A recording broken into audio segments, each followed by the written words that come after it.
How is everybody? Energetic, I like it.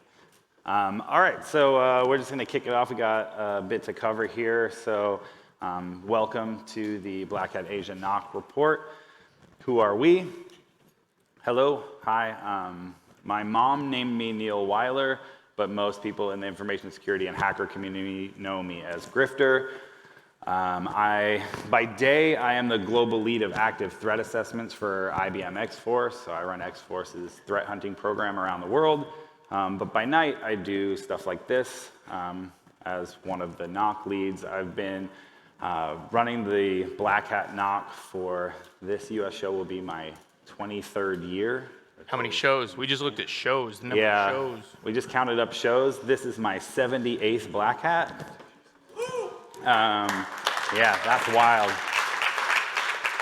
Yes, clap for my bad back and receding hairline. On top of that, I also run the contests and events at DEF CON. I've written a few books, I speak at conferences around the world, and all of those things are super braggy, but really what they are trying to tell you is that, like, I love security. I have always loved security, which is why it's really the only thing I do. I always like to find ways to make fun of his intro, because mine's always shorter. So my mom named me Bart.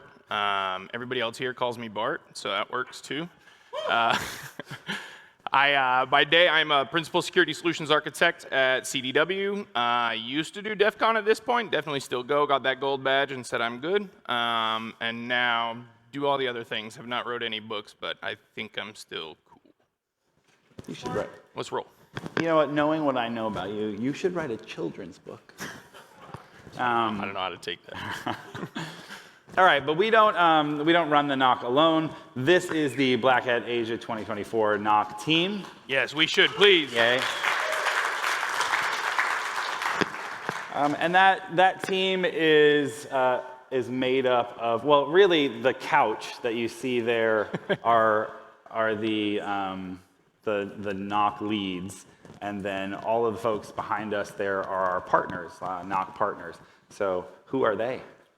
So these are our partners, as he said, and again, partners is a very specific word that we use here. These are not people that come in and pay to be in the NOC. Grifter, myself, and Steve Fink, our principal architect, work through to make sure what we use is what we need. We go through, get demos. If we have a problem that we need to solve, a solution we need to get, as if we are running any other NOC SOC, we go find out what product will best fit that need. So Arista, Cisco, Corelight, Palo Alto, and NetWitness, and then here in Singapore, My Republic provides the bandwidth, which here we have 1 gig. So thank you very much to them. We clap for the team, clap for them too, please. They definitely deserve that. Yeah, I will say, as Bart mentioned, because they are partners and the way that we select them stuff, it's kind of cool. It's an interesting insight on a different part of what we do in our day jobs, where we get to act as the customer, or we're the ones going. And instead of purchasing power, what we trade is brand equity. So we don't pay for the equipment, and they don't pay for us to use it. It is genuinely a partnership, and so far everybody that when we've wanted to use the technology and we said, hey, can we use your stuff, they've said absolutely, and not only do they send gear, but they send folks to back us up as well. Ooh, look, those are pretty. NOC partner leads, again, just trying to give these guys a shout out, because there's a ton of work that goes into this. We do plenty, but certainly a lot less than we used to. These guys all put in a heck of a lot of work, a heck of a lot of hours, a whole lot of planning time, calls, work here, and again, thank you to them. These are the team leads at those partners and the guys that we interact with on a very regular basis. We got a Slack channel that runs all year. It's not just here, and we are often in communication. Again, we appreciate the hell out of these people. Look how innocent Jonathan looks, and he's actually like a really scary. Jimmy has all the dinosaurs behind him. I wouldn't say he doesn't look too much more innocent. All right, so let's talk about how this thing gets put together. All right, so we've always lived by the principle, keep it simple, stupid. So it may look a little basic, and that's totally the point. I won't read the numbers to you here. You can go through and look at that. But we'll kind of walk through here really quick. We do have, again, our 1 gig internet from MyRepublic. That goes into a switch that we use from Arista for our breakout on those HA firewalls that are our WAN edge. Those come down to our core switches that Arista provides, and then Arista also provides the tap south of that. So you can see our tap and visibility into those tools off to the right. From there, we go down into, this is a little unique compared to what we do in Las Vegas and the US show. So here and in London, we actually ride the infrastructure of the venue. So in this case, Marina Bay Sands, we use their infrastructure as far as distribution switches and cables, et cetera. So that's what we see there. That goes out to our registration Wi-Fi networks as well as Arsenal that we have broke out. And then we have our management network for all the tools and then the NOC that we have there. The one thing I'll point out that is a little bit new on this diagram, if you've been here before, you can see those little eyes that are there. We've talked about it a bit, but we are starting to use Thousand Eyes from Cisco. They've provided that, and it has become a pretty cool tool. We'll talk about some other things there and what it provides, but it's basically giving us visibility into those networks where we place them. So on Wi-Fi, at the core, in classrooms, et cetera. We can do tests. We can see what that network looks like at the time, so we're not waiting for somebody to come tell us something's wrong. Hopefully, we can proactively see that something's happening, go fix it, and you'll never even notice. Sorry, while you were doing that, I was smiling like an idiot, and I'll tell you why, in case you're wondering why is he smiling so big up there. I checked my fly, like a couple of years ago at the US show, my fly was down for the first 20 minutes of the talk, and now I'm scarred by it. So, and then I thought I did it, and I was like, was I slick enough? And I started laughing and whatever, but so there it is. All right, so this is actually, so that's a whole list of gear, and this is how it gets put together. So we come in early, we arrived last Thursday. So it's not very early, but it's early enough. We come in and we set up what is essentially an enterprise class network in 2 days, right? And so this is how that all comes together. I like this because when we're moving fast like that, it looks like we're busy. It's like we're, right? Like 3 days worth of work. Don't we look like we're accomplishing the hell out of something right there? Like, so if you, before a performance review, your annual performance review, just record yourself at your desk for like a day and then show your boss the time lapse. All right, so this is actually the integrations. This has got a lot deeper, and we'll talk about some of these things and kind of where it is. But again, we talk about that kind of high-level overview of what the architecture looks like, but there is a whole lot going on kind of on the back end, if you will, the integrations between all of these partners. The other thing to notice, when you look at some of those names, you talk about Cisco and Palo Alto outside of these here walls, those guys would be fighting each other normally, right? We're really proud to say that these guys are even hugging each other right now. We love the hell out of them, and there's a lot of things that we kind of brag about this network in the sense that there have genuinely been products that change because of the things that we see here at Black Hat. There have been integrations that are added into products that you guys see in the real world that we see in our day jobs and talk to customers about because of the things that we've done here at Black Hat. And again, we appreciate that they're willing to do that kind of stuff, that they're willing to work together. Obviously not just Palo and Cisco, but again, in general, you would not picture them playing well together if you would on the playground. So won't dig through all of this. We use a whole lot of tools on the back end. We are feeding a whole lot of things into each other. We're enriching. We're going to talk a little bit here about how things have come along and where we're going today. And it will make a lot more sense kind of when we get to that point. But just understand we are doing a whole lot of automation, enriching all of those other products with each other's data, and then using that as actionable data to improve what we're doing here. Yeah, I will make another point on that too, which is that from the very beginning when we brought the vendors in, their partners in to help us, they immediately started collaborating, which was really nice. In some cases, this is an environment where they're the ones who are building these solutions, right? So this is a time where they're seeing it in an aggressive environment for the first time, or how it hands off data to other products for really in a live environment for the first time. So they'd look over and be like, is that what it looks like when I send that to you? I'm so sorry. We'll get it fixed. And then they do, Bart's point earlier. Also, we stream the NOC live on Twitch. We don't know why. Really, it started because when everything happened with COVID and lockdown or wherever, we were behind closed doors, and so people couldn't come in and look through the glass at us.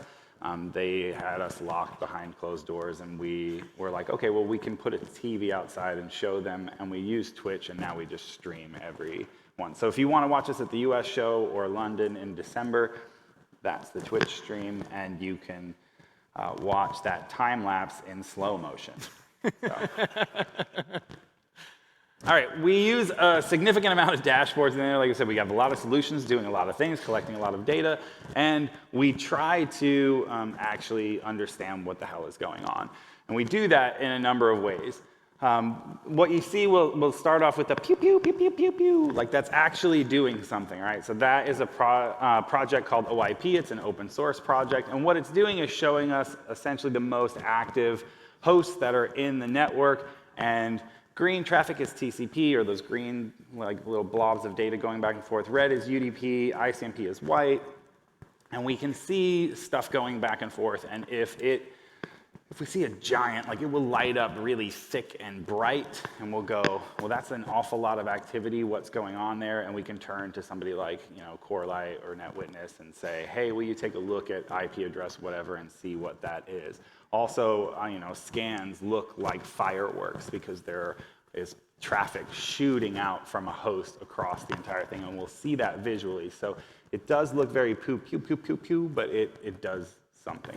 The size of those dots is also representative of the size of the packet. So again, there is information in all of that. As fancy as it might look, it's not necessarily the Norse pew pew, but it is useful. It's not the last piece of information, but provides that glance of the network. Yeah, my favorite OIP pew pew story was like at a US show one time. We just saw this. It was we had just opened the NOC. We're in. No one should be in classrooms, but there was this giant like lightsaber of data being like passed between some stuff, and we were like, what is that, right? So we wandered down to the class because we know which IPs are tied to which classes.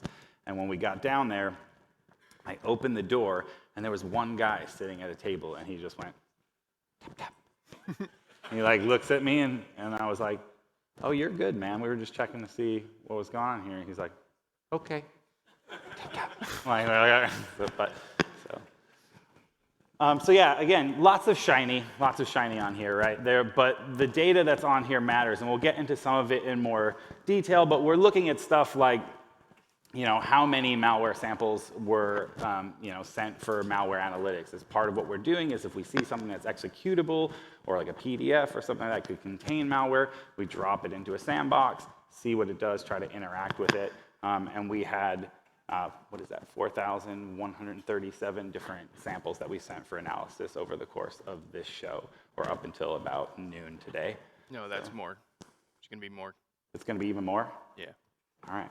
Anyway, so they do look shiny, and maybe we're just getting older and like further in our careers where now those like the stoplighty shiny dashboards that we used to make fun of actually mean something to us. But they do have significance in the data. Again, more and more, this is the dashboards that we get from NetWitness, telling us things about, how the alerts that we're getting or incidents that we're seeing are related to the MITRE ATT&CK framework, where, in the world those things are coming from or going to, that kind of stuff, and it's all just in a quick reference. And these dashboards are also available for you to see if you come into the front of the NOC. They're just rotating on the screens in there, so you can see what's going on in the network while you're here as well. Go find yourself on those dashboards. So as we dig into this, there are also, see what I mean? There's more. There is more. So this was the updated malware analytics 4800. We have some other stuff from Palo Alto. This is actually with the XIM. We have started building some of that. Again, we'll get into a little bit more depth here, some of the automation into that, and the dashboard here kind of shows where we're getting those data feeds from, how many incidents may have come from that data being correlated, and then the severity of those kind of at the bottom right. So right here, kind of simple. Uh-oh. I bumped it. You're breaking stuff. So right now, kind of simple. We're hoping this will look pretty cool in Las Vegas with the amount of data points that we're going to have and kind of building that out. And then again here you can see the malware analytics, just dashboard any samples that were executed there and what that looks like. Yeah, plus it looks smooth. Again, we're beating the dashboard to death, but this one is actually like physical device location, so you can see the Marina Bay Sands Convention Center over there on a map with the devices that are being monitored, our devices, so we know where they are. This is very useful for us in Las Vegas, where we have hundreds of different devices that we deploy, and then like you'll see like 4 of them by the pool because somebody put something in their pocket and wandered off with it or whatever. It says devices, we're talking about the mobile devices used for registration and scanning your bags. Or, yeah. We're going to get into Thousand Eyes a little bit more, so I'm going to jump past that one. And then, ooh, what's that, Bart? All right. So speaking of Palo Alto, anybody hear about anything that happened with them in the last week or so? Just be cool. They're in the room. Be cool. So again, this is something that happens, right? Obviously, and this would happen to you if you're working in a normal SOC. You have Palo Alto. You're going to wake up one day and it's going to be a real shitty day with what they announced, right? So what we did here is we actually went back. We saw that while we were on a plane. We worked with these guys on site. We actually do run Global Protect here normally for some other things that we do externally. We thought that we had mitigated that in a sense, and what they provided in that initial CVE was if you're running both Global Protect and telemetry, so we were easy enough to disable telemetry. That's actually why we don't have some of the other stats and numbers that we do have. And then to our chagrin, I think it was Tuesday, Wednesday morning, we woke up and the CV had been updated, which they said, oh, if you're even just running Global Protect, you're hosed. So we actually log in, and you can see at the bottom there, we did have people trying to exploit that CVE in the wild on our boxes here. To very much of Palo's credit, this was all blocked. They have signatures for everything already. We saw them, nothing happened there, but we did make sure and go kind of do a deep dive and see that there wasn't anything else of concern in the environment or in those devices. But this happens in the real world, right? Like it sucked for us showing up and having to do with that, and we've had some other situations that have really pushed us to that because of CVEs and put us into some sticky situations. But yes, we absolutely had to deal with this. We want to give Palo credit for what they've done to kind of clean that up and make sure that it was taken care of. But it's certainly something just like any other normal environment that we have to deal with as things come. And then once a CVE 10 is announced right before we go in front of a whole bunch of hackers, there's certainly some concern. While we're on the damn plane, right? Can you imagine our state of mind when we like look across at each other and like, did you get the email? I got the email. Yeah, all right, great, fantastic. So DNS, right? There were what looks like a significant increase in the amount of DNS traffic this year, and the reason for that is that we basically were just forcing DNS back into Umbrella so we could capture that information. But we had 16.5 million DNS requests. Looking at the few different categories here on what those requests were for. The #1 app was Debian, #1 for chat, Slack, crypto mining, NiceHash, dating is Tinder, and then porn is whatever that is. I don't know that one. I didn't search for it when we were in the NOC. Check it later. You got receipts. I don't know, #1 in Asia.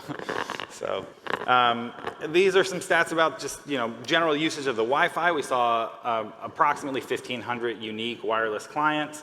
And then about 10 terabytes of traffic that traversed the network over the last several days.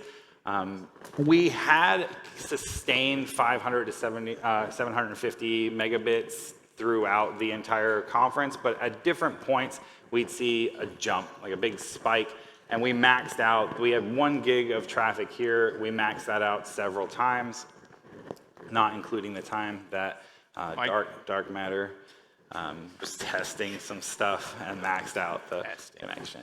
Testing. So we'll do it live. So yeah, and then the top user, somebody on the wireless, they transferred 700 gigs while they were here. I don't know. Yeah, yay for that person. maybe it was for that bottom category that was there earlier. So you can see how, like, as folks are here, obviously the amount of traffic that gets captured goes up, and then the amount of events per second being at about 5,000 on average. I mean, it's a fairly decent amount of traffic when you all start hitting it. I think, though, I mean, like, we're just gonna have to get more bandwidth next year. Like, that's the, like, hey, Black Hat Management, you are on notice. Your attendees would like more bandwidth, right? So there we go. Who wants more bandwidth? Encrypted you all versus get crazy. Like, I want it, woo! Encrypted versus decrypted traffic. This has gotten a lot better over the years, but there's still some stupid stuff we'll touch on. In this case, though, we're about 80% encryption. Traditionally, it's been a lot higher here in this region at the Asia show, but that has kind of slipped, I would say. It used to be like 90% that we saw there. So don't necessarily know what to attribute that to. You can see that we had TLS 1.2 and 1.3 were the highest versions. Didn't see anything too crazy. I don't know that we saw any 1.1, thankfully. We're getting better. We could keep going there, though, as an industry, make sure that we're doing that, and we'll talk about some of those other things as well. And then that graph on the right is the, again, encrypted versus decrypted, where we do decrypt our own registration data in between there to make sure that there's nothing wild happening and monitor that as well. So, when you said that, like a thought just popped in my head about it. Was like, he's right. So dangerous. For years we saw in the Asia region specifically 90+% encryption, and then over the last several years it's been on a steady decline, like slowly coming down, and now it's at 80%. And in my head when you said it, I thought, oh, shitty apps. Likely. We'll touch on that too in some sense. So probably. Yeah. This is, again, stats. I can't read that from over here, and I'm blind. Countries. So, wow, look at that. There's stuff Forced over there. You can't read it either. This is an exciting slide. I don't know. I can read this over here, and this. I'm going down here. Can I go down here? Sorry, people on YouTube. Sorry, YouTubers. So, all right, there we go. So these it's broken up essentially by class. So the way that we're doing like our subnetting is so that we can take a look at a class and say, all right, this is how, I'm not just completely, you do dance or something, so YouTube is We're changing your handle to Vanna. So we do it so that we can say, oh, if we see this type of activity, we know that it's classroom XYZ or whatever, but this allows us to see who's moving traffic where and who's doing the most stuff. You can see that ETS is at the top there. That's actually the audiovisual company. So, and they used 1/3 of the bandwidth the entire show. I don't know what they're doing. I think you guys are crazy. Maybe just uploading all of this. But yeah, and then as far as applications, we always put this one up here because my favorite thing is that MS update right there. So 260 gigs worth of Microsoft updates. People just show up on site and then go, oh crap, and then start updating their machines. So I've been there. I was one of those. Mine was already updated, then I got here and there was like a new Windows update. It was like, I'm one of them. All right, so again, just total traffic here. Allowed traffic, we allowed pretty much 97%. We talk about how it's very unique, and if you've heard us before, talk about needle in a needle stack is what you're searching for. Everything is bad. So if you see that one kind of in the top left, that's the threats that were detected. Well, all of them combined, and then those are actually from the classrooms. Our highest source was the Advanced APT Response Training Room. So checks out, right? Highest amount of threats that we saw come across the wire, generally working with labs in the cloud and other things like that. And then in the middle, you've got the severity of all of those. And then at the bottom, what's unique, again, we talked about, we're looking for that needle in a needle stack. So somebody attacking our infrastructure, somebody attacking one of you, or somebody attacking somebody on the internet that you're not supposed to. More on that later. You would drop a whole lot of traffic in any other environment. Quick stuff here, we'll kind of fly through. We're getting quick on time already. Top AI, this is really cool now, obviously. The year of AI, I'm going to say it like I'm going out on a limb, right?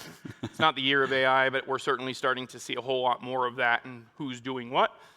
Social applications, and then over here on the right, this is a dashboard that was built in that Thousand Eyes collection, and we can actually see quickly if you're not going to read that, but in those boxes, those are each sensor. So we can see in a classroom, they had this much latency as they went to download a file. That might be a concern compared to this classroom that looks just fine. It could be just everybody's on it at the same time, but this at least gives us, again, another quick visual indication of something being wrong or everything kind of being where it should be. And then we get into latency and some other DNS testing beyond that. So this has been super helpful and is kind of growing from here as well, but it's one of those quick, is something wrong? If everything's red, you probably won't see any of us in there and we're running away, but this is good. Yeah, we're also, with that, it's calling out to the different cloud providers and stuff. The training classes, when people used to drag physical servers here all the time and set their stuff up, and it took a long time and a lot of work to get trainers to believe that they could be on a stable network. And this is just another thing that lets us make sure that we're providing stability and enough bandwidth and all other things that they need to be able to conduct the labs the way that you all expect them to. You paid a lot to be here, and so we can see something going wrong, then we'll take care of it, hopefully before anybody in the room notices. All right, we got to fly through this. We've done this a few times, but this is kind of where we're coming from. Here, ready? I'm going to do it. Ready? Where we've gone. Go.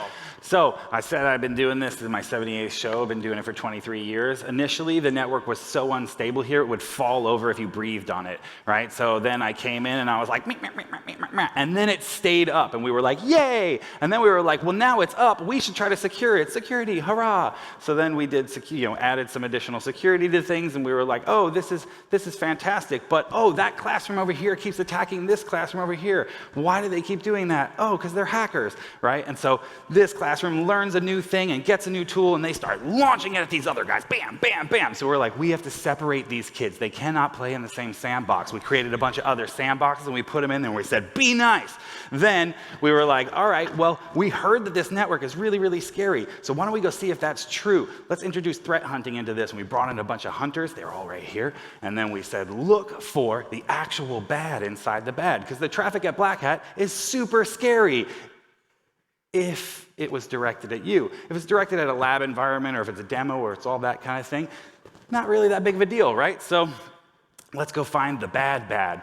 And as Bart said, we describe it as looking for a needle in a needle stack, and all that hunting helps us do that. While we're hunting, we find interesting things. Oh, look, there's a file, there's a thing. What's that? What's it do? I don't know. Let's put it in this thing. Pew! It was malware. So we did malware sandboxing. We ran into an issue years ago, so now everything's stable, it's secure, we're hunting, we're doing all this stuff, and the worst outage we've ever had was caused by one of our partners, and we were like, no. Because they had a CVE that popped up while we were on site. Right.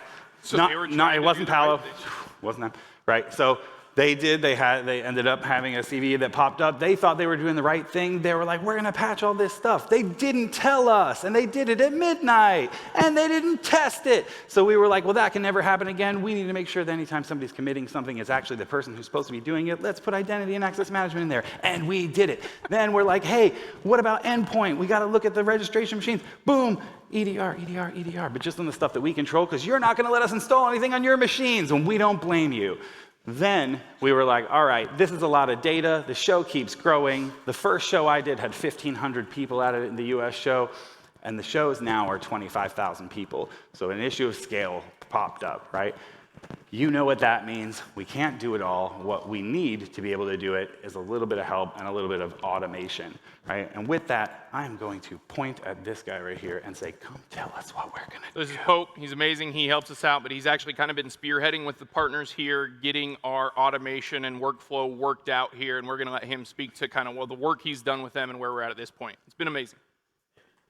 Pope. 3, 4. Hey, everybody. I'm Pope. It's my last name. It's not a super elite hacker handle. No, don't believe that. He's the Pope. Anyway, talking about automation, we started building all these hunters and started providing a lot of data. And that turned into a workflow nightmare. It's manageable in Europe. It's manageable in here in Asia. Actually, I got even a little lost here on a few times. But the US, we have such competent people coming, doing such thing, providing such value that it was just overwhelming our workflow, which was Slack. What we had happen was part partner would find something, one of the hunters would find something. 3 days later, another hunter or even the same hunter would find the same thing, and we were duplicating effort and wasting a lot of time, and I was trying to keep on top of it, and I was losing session of the entire thing, right? Trying to catch up, too much. So I need something to handle workflow. So I started looking at workflow options. We tested a whole bunch of even open source ones. We're bumping through some, and between US and Europe, that's the next show.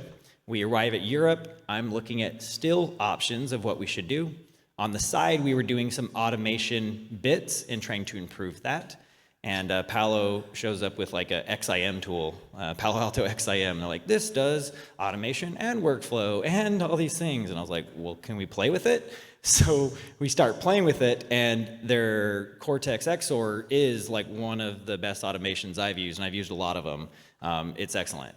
So started using that and then looking at the workflow, and it was, all right, we got something here. How do we take this further? Bring me a person who can help build this vision of ideas that I want. My MVP is I need to do some of this workflow stuff. So let's test it out. So in Europe, what we did is one of the hardest things that I had a hard time doing was pinning somebody down as to which AP they were on. And that's not the technology or the partner's problem. It's meeting that information to that person to get them to look it up, to get me back while they're deploying APs or doing something else. It would turn into this 30-minute process. And Palo XIM, they get to work, go build the thing, and we go to Slackbot and we do like a /where are you type of thing, and they're on APT20 and it's in this classroom. Went from a 40-minute exercise to a, hey, I know exactly where they're at. Cool, we got something here. We got a little bit of a magic. So this show, we start producing, how do we take this further? And the next thing I wanted to do is on these threat hunts, I want to know all the external tip information I can. And we got a luxury of, I think we got 3 tips, right? So we got Cisco umbrella tip, we got Palo Alto and their threat intel information, and we got Threat Connect. And we put them all together, and we, in Slack, can either just do a command lookup, or we can go and pivot out directly into XIM, and we know everything about that external IP. Who it is, what they are, where they're going, based on lots of tips. And some of these tips have lots of other content underneath it. So, cool. That was super useful. The next thing is I want context. And by me context, I want internal things. I want to know everything I can about a person inside if they're doing something bad or wrong. So tell me what all of our partners know about it. What does Umbrella know about it from DNS? What does Corelight know about it from Network? What does NetWitness know about it? What does Palo know about it from the firewall and DHCP logs? Give me that context, and those pieces are built, and we have already ideas to improve them, make them better, and that we're going to carry that into the US, and then tie this together with a bunch of availability things that are also hard, which is pulling in firewall information, switch information, AP information, and all the Thousand Eye stuff they were talking to. Put them all together, and Mike Spicer, Dark Matter, is going to like own that and turn us into a pretty dope dashboard in the US. You're amazing. Dashboards. Oh, so yeah, you could see there I had, what is happening? There we go. Why are you clicking so much? I didn't mean to. I can't be trusted. There's question marks at the bottom, right? So what is next, or what's the next part of the evolution? And it is this. So our new robot overlords. So this is everything we've been hearing, AI. We've talked about machine learning for a long time, and this is actually some machine learning. So a couple of our guys here at Corelight are looking at some things that they're looking to do with machine learning in their product. They started playing with this here, and this is really cool. So this one specifically is our traffic. This is our backbone. This is everything that we see from our environment. And what you see there are just graphs of the services that we're measuring there. When we look at something, so an example is that we're looking at the switch management on that top left. If you see all the tiny little things there and then a couple of dots, those are outliers, right? This doesn't necessarily tell you exactly what it is, but we can go to those outlier dots. We can click on it, and we can see why that is an outlier. So if everything is normal and everything's acting the same, you'll see a cluster of them up here. This AP is acting this way. And what we see is that somebody just SSH'd into that one, right? Once or twice, and that's an outlier compared to what we see on those other backbone devices. So we can kind of narrow this down and have, again, just another quick visual, hey, everything's normal because those dots are all together. Keep going here, and I'll show you some other stuff that looks super unique. So this is training rooms. So if we look at the training rooms and we see it based on alerts, so What we were just talking about on the backbone, that's all of our services. So we see if there's a different service and an outlier and how someone's connecting to stuff. What we're looking at in the training rooms and the rest of the environment is alerts. So if we had something that was alerted, everybody's going to get the same alerts in the advanced APT response for the most part. They're messing with malware, and you'll start to see those dots cluster. If you see here kind of that top right one, that's pretty unique. That's what we would expect to see from a training room. Everybody's pretty much in the middle. You probably have an instructor or somebody on the top left, a teacher's aide kind of in the bottom right, and then the guy that was sleeping in the bottom left. Whatever that is, right, we kind of know what that is, we can dig into it. But if you look at the graph just below that, so in the middle on the right, that's what we said was probably the most bored training room there is, because nobody did the same thing. You see all those dots spread all over. It doesn't necessarily mean anything bad, but again, there's a quick visual representation and then dig in deeper if there's something wild. So if we can go see a training room and all of a sudden everything's locked in and then there's some dots just flying off into the corner, what in the world are these people doing? And we can do that. So taking that time to investigate things down, getting all the automation and the pieces and the information that we already have and making that actionable. Right, and so it allows the hunters to spend their time focused on the things that are truly outliers rather than spending time digging into the cluster in the center, right? It's like this little anomaly over here, let me click on that and see what that's doing, and then that can spawn a new hunt. So where if you don't know anything about the devices or any other information, but you know, okay, well, these are all acting the same and this one's a wild card, then you want to go check out the wild card. So it's kind of nice. So that's what's next. Can't wait to see this continue to develop. So what do we see, on the network? I'm tired of this, Grandpa. We're so tired of seeing the same things show after show after show after show. And what are those kinds of things? Well, we see people who have split tunneling misconfigured. They believe that they're using a VPN correctly, and in reality, they're dumping half of their stuff out into the clear. We've had conversations with folks like that before, where we go up and we say, hey, we see all this stuff, and they say, no, look at this little green icon in the system tray. And you're like, you have this much left on your mortgage. And they're like, nah. So make sure that you're actually, that's a fact. So make sure that you are taking a look at and seeing that things are configured correctly, right? We see LDAP out to the internet. Why is that happening, right? It's a lot of government stuff, some pretty spooky ones as well. Like all of these things, it's 2024, why can I see your email? Why are you have this incredible password, good for you, it's 23 characters long, but you just broadcast it across the network in the clear. Oh my gosh, every show. So please take a look at the traffic that you're sending out, not from all of your devices really, and try to ensure Verify that they're not just leaking sensitive information. Ooh, he's leaking. All right. Speaking of leaking. A couple quick stories, couple minutes here. Hopefully we can give you some time to ask a couple quick questions, but ignorance is bliss. So again, verifying and checking things. What happened here and what we saw was we had a mobile device that in multiple instances, there was a weather app and it was responding to the weather connection as far as where its latitude and longitude was in the clear. We know exactly where that person is. That's the top right. If you look over here in the middle on the left, there was, I actually forgot what that one is. Oh, login. Again, from that device, we're seeing something else on a mobile device that we're having a login in the clear to, I forget what this one is, I'm missing, sorry. Token is in the clear, whatever they were logging into. And then at the bottom, something was enumerating all of the apps that were on that device. So again, in the clear, telling us every app that was on that device and enumerating it. This may not be you. You may not be doing anything wrong, but you installed an app or you did something else. And this is all we're trying to say. Verify, verify, verify everything that you do. Go look at that on your home network, right? We're all in the industry. Spin up some open NDR and just check out what's going on and see if you see the same stuff, because you will. So speaking of verifying and checking things and whatever, right? Most of the folks who are in the NOC, most of the team that you see in there are all doing some form of threat hunting, right? It's critical to what we do because we can't rely on alerts. If we alerted on the type of traffic that we see, it would just be alert, alert, alert. We'd never be able to do anything with it. So We're looking for the types of things that make us go, that looks actually bad. And one of those things is when somebody plugs in their laptop to the network and it immediately starts calling out to command and control servers, right? And that's what happened in this case. So this individual plugged into the network, started man, it was bad. There was a lot of stuff kicking off, and I think the Slack message was, I don't know if this is a text box, but it's screwed 6 ways to Sunday. So, right. And I quote. So this is really bad, right? And we're like, oh, this is terrible. Well, let's see if we can figure out what's going on here. And based on other traffic that this individual was sending, we were able to figure out who they were. And it turns out that they were currently on stage delivering a talk at Black Hat.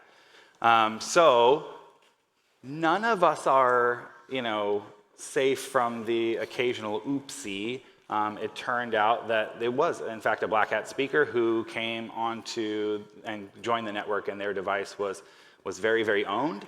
And they were like, but I have this EDR solution. And we were like, yeah, it doesn't care. Yeah, it doesn't care. Just even if you have things on there, please look at your traffic. Please look at the types of things that you're sending from your devices. And then finally, H2, yeah, this was something. So our last one here, what happened was one of the hunters from Corelight was like, hey, I just saw somebody log into something that they probably shouldn't log into. It's, again, we're looking for outliers. They see them log into what turns out to be, I'll just say, critical infrastructure in the United States. So we're like, well, that's not normal. We should probably look into that. So we start an investigation. We start pulling together all the information that we can. Again, due to the nature of the way that we're monitoring the network and the things that we're doing, we're able to pull together enough information that I could go to registration and say, I need the contact information for this person. At that point, we contacted said person and we're like, hey, will you swing by the NOC? And then what happened? And then we approached them about what we saw, and they admitted that they did it, said, yeah, well, I logged into a water control plant, and we said, well, that's probably bad. And kind of the moral of the story is we will find it, and if you do something illegal, it's still illegal even though you're on the Black Hat network. We see it all the time, but please, please, please understand that we are watching, we will see it, and if it's illegal, it's still illegal here. Yeah, in this particular case, the individual was super apologetic. They were like, oh, again, people learn something new, they find a new tool, they have a new tool, they want to show something off to their friends, all their friends are here at Black Hat, so they're like, check this out.